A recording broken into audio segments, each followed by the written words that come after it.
England പോലൊരു വലിയൊരു ടീമിനെ തോൽപ്പിച്ച് ക്രിക്കറ്റിലേക്ക് പുതിയൊരു കാൽച്ചുവട് എടുത്തു വെച്ചിരിക്കുന്ന അഫ്ഗാൻ ടീം ലാഹോറിലെ ഗദാഫി സ്റ്റേഡിയത്തിൽ ഇംഗ്ലണ്ടിനെതിരെ 8 റൺസിന്റെ ആവേശകരമായ വിജയത്തോടെ ICC ചാമ്പ്യൻസ് ട്രോഫിയിൽ അഫ്ഗാനിസ്ഥാൻ അവരുടെ സെമി ഫൈനൽ പ്രതീക്ഷകൾ സജീവമാക്കി. അവസാന നിമിഷം വരെ ആര് ജയിക്കുമെന്ന് കണ്ട മത്സരത്തിൽ 8 റൺസിനായിരുന്നു അഫ്ഗാൻ വിജയിച്ചു.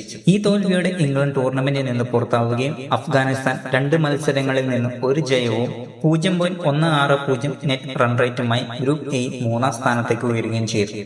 ഈ ഗ്രൂപ്പിൽ മറ്റു ടീമുകളായ ഓസ്ട്രേലിയയും ദക്ഷിണാഫ്രിക്കയുമാണ് നിലവിൽ 3 പോയിന്റുമായി ആദ്യ 2 സ്ഥാനങ്ങളിൽ നിൽക്കുന്നത്. ഇനി വരുന്ന ഫെബ്രുവരി 28-ന് ഓസ്ട്രേലിയക്കെതിരായ ഗ്രൂപ്പ് സ്റ്റേജ് മത്സരമാകും അഫ്ഗാനിസ്ഥാന്റെ ഇനിയുള്ള സെമി ഫൈനലിലേക്കുള്ള വിധി നിർണ്ണയിക്കുന്നത്.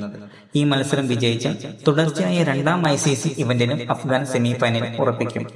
ഓസ്ട്രേലിയ ജയിച്ചാൽ അവരാകും സെമി ഫൈനലിലെത്തുക. കൂടാതെ ഓസ്ട്രേലിയ തോറ്റാൽ അവരുടെ യോഗ്യത മാർച്ച് 1-ന് ഇംഗ്ലണ്ടിനെതിരായ ദക്ഷിണാഫ്രിക്കയുടെ മത്സര ബലത്തെ ആശ്രയിച്ചിരിക്കും. അങ്ങനെ വരുമ്പോൾ നെറ്റ് റൺ റേറ്റും ഒരു പ്രധാന ഘടകമാകും. ഈയിടെ ക്രിക്കറ്റിൽ വൻ പോരാട്ടമാണ് അഫ്ഗാനിസ്ഥാൻ ടീം കാഴ്ചവെക്കുന്നത്.